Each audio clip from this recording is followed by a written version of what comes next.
So I think we're back on live, so let me know if you can hear something. Having some trouble with Spreaker this morning, but it's not going to stop the mailman from delivering. You know what I mean? So here we go. Talking about Colton Wong and the Cardinals.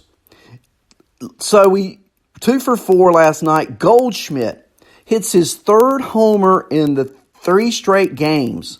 So possibly Paul Goldschmidt coming around. And certainly it's at a time where the Cardinals need it the most.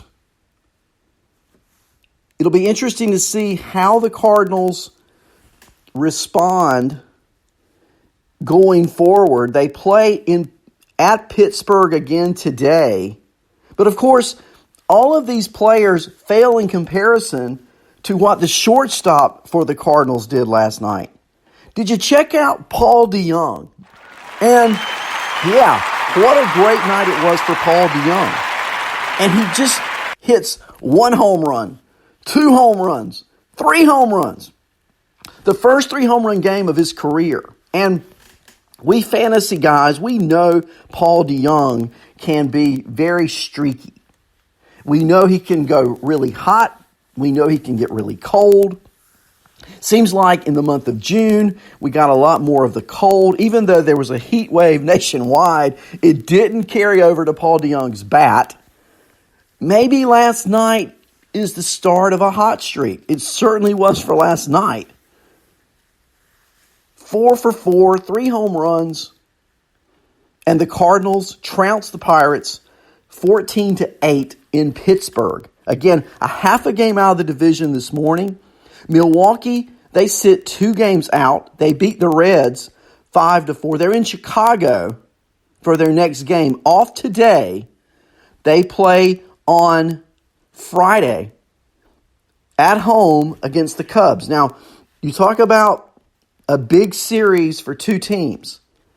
That series this weekend in Milwaukee between the Brewers and the Cubs, it's more than big. There's some really big series coming up this weekend. Today's an off day for several teams. But that's one, and that's the National League, I think, key series of the weekend coming up.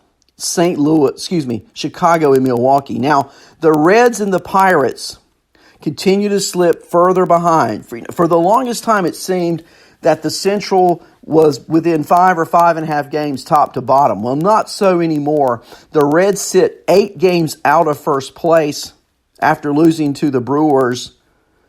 And Pittsburgh, after losing to St. Louis, they sit 8.5 games out. They've lost 4 in a row. And the thing that's really discouraging to me about the Pirates is the fact that they have a negative 64 run differential.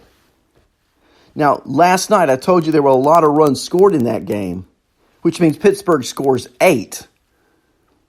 But when you give up, Frazier went 1 for 4. Okay, Dickerson, 2 for 3. Marte, who has been on fire, 4 for 5. So if you own Marte in fantasy, you know, he's the kind of guy who can carry you fantasy-wise for a week. He's in that kind of streak right now.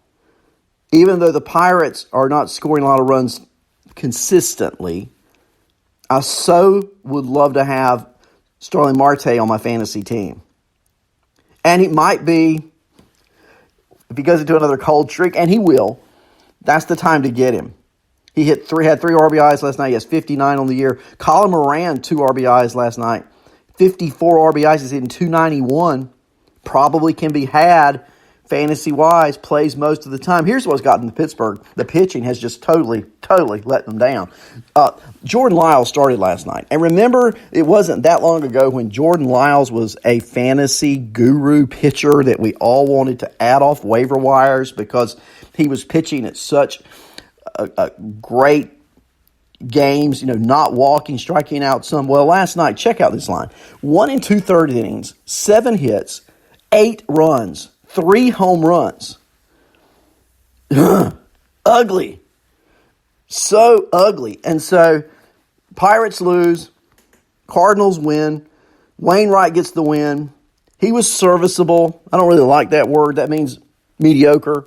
5 innings, 4 runs, 5 strikeouts. He walked 4. The bullpen, well, they just hung on. Myers pitched 2 innings, gave up 2. And Brebia pitched 2 innings and gave up 2 as well. Cardinals win by the score of 14-8. We look at the National League West. The Dodgers, they lose last night. There were some brouhaha going on out in La La Land. Players were ejected. Bellinger got tossed. The Angels win 3-2 last night. Fletcher gets 2 hits for the Angels. Calhoun goes 3 for 4. Beria pitches 5, gets the win. He's 4-3. Listen to, if you're in a holds league, listen to this. Garcia a hold, Mejia a hold, Cole a hold, Bedrosian gets his 12th hold, and Robles gets his 16th save. Now, we talk about relief pitchers. I hear around draft time every year, and I subscribe to this theory, and that is I don't like to draft closers.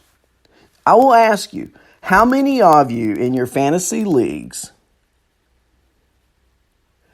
drafted Robles this year? I'm going to say probably, if you're telling the truth, no one. Really. I mean, we didn't even know who he was. Okay? Robles gets his 16th save last night for Anaheim. He's going to get the saves there. I love him in fantasy. Probably had now. But if by chance he's available, grab him. Turn me off and go add him in your league right now if he's available. For the Dodgers, only 5 hits on the night. Only 3 players had hits. Peterson, 1. Turner had 3. And Corey Seager had 1. Turner hit his 14th homer. It was a 4th-inning bomb off of Beria. Stripling pitched 5. Gave up 2 earned, 2 strikeouts. He was the losing pitcher. Arizona playing yesterday against Baltimore. They win 5-2. They are 14.5 out in the National League West. We'll talk about the wild card implications in a moment. Ketel Marte continues to rake. 2 for 4 yesterday. Yeah, for me, for value where he was drafted, and I know we talk about certain players being the MVP. Certainly the Dodgers and Bellinger, an MVP for fantasy for sure. Trout. But you drafted these guys where? You drafted Trout 1 or 2? Where did Bellinger get drafted? In the top 30? Where did Yelich get drafted? In the top 5 or 10? Where did Ketel Marte get drafted? Probably 100, 120, and he's hitting 321. Over 20 home runs. I think for draft purposes, there's not better value this year in fantasy than Ketel Marte. And add to the fact he's outfield, second base, shortstop eligible. Tasty, right? Flores goes 2 for 4 for Arizona. Clark picks up the win, 6 innings, 2 earned runs, 7 strikeouts. Let's pause for a moment. And let's talk about starting pitching 2019. Class is in session. Open up your books. Take your notes. It's a year where you're almost, if you're in leagues where you can, you're better off streaming than you are drafting. I mean, take last night. Clark. What if you streamed him versus David Price, who you drafted? It's a crazy year for pitching. I've traded away a lot of pitchers for hitters because I feel like I can get the pitching off the waiver wire. I can pick up pitchers because it's just not something you can count on this year. Death, taxes, and sorry starting pitching in 2019. Can you guys hear me in the chat room? Just curious. I'm looking and I'm seeing a lot of chat. Great to have you guys, but I'm not sure if we're getting getting through. Good morning to Beach Bum, Beer Man, Corona Cyclones, Cam, Cha Cha, Demazins, DK Luge, Doug Boyle, Div De Bizzle, Easy Kill, Jack Youngblood, J Man, Ken Flamia, Lenny the legend. Lenny, it was great talking to you last night. I hope you guys are having some safe driving today, and hope you certainly enjoy your trip this weekend. Lou Landers, Mal Powell, The Real Double A, guest Laura Lee. Always a guest in the guest chat room. It would be great. Thank you, Lenny. Thank you, DK Lush. It's good to have all you guys with us this morning. Let's let the beat go on. How about that? San Francisco finally loses a game last night. Told you they lost to the Cubs. San Diego, what about the talk of the demise of Fernando Tatis in the second half? Have you guys thought about trading him? Any of that? Because you think he just can't continue to do this. Well, he does. He does. 3 for 5 yesterday. And I've said this and I'll say it again. And I know that there's a first baseman in New York who's having an incredible year, Pete Alonso. But he's cooled off lately. Imagine Tatis's numbers if he had played the whole year and not been injured. Remember that crazy play at second base where he pops his hamstring and he misses about a month? What if he doesn't miss that month? Have you looked at his statistics on the year? Because if you haven't, that's why I'm here. I'm here to serve and to give you information. And to me, there's no better shortstop this year in Major League Baseball than Fernando Tatis Jr. Listen to these numbers. 331 average, a 50 runs scored, 16 home runs, 41 RBIs, 14 stolen bases. Over his last 5 games, 23 at-bats, 10 hits. 10 for his last 23. And what that translates into is a .435 average.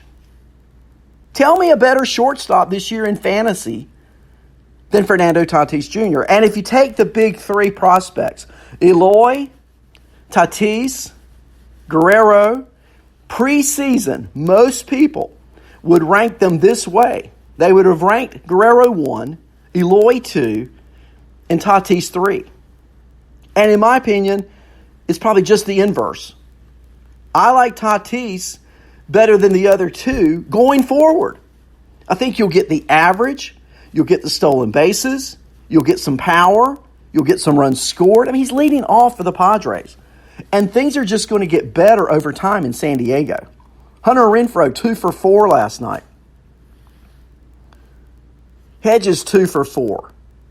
Now, Urias is still not hitting at the major league level. He's had 1 hit since his call-up. Are you concerned about Urias if you are an owner? I'll tell you how concerned I was. I held on to him. I've cut him now. Maybe that was premature. But he is 1 for 13 over 4 games since his recall. He's at .081.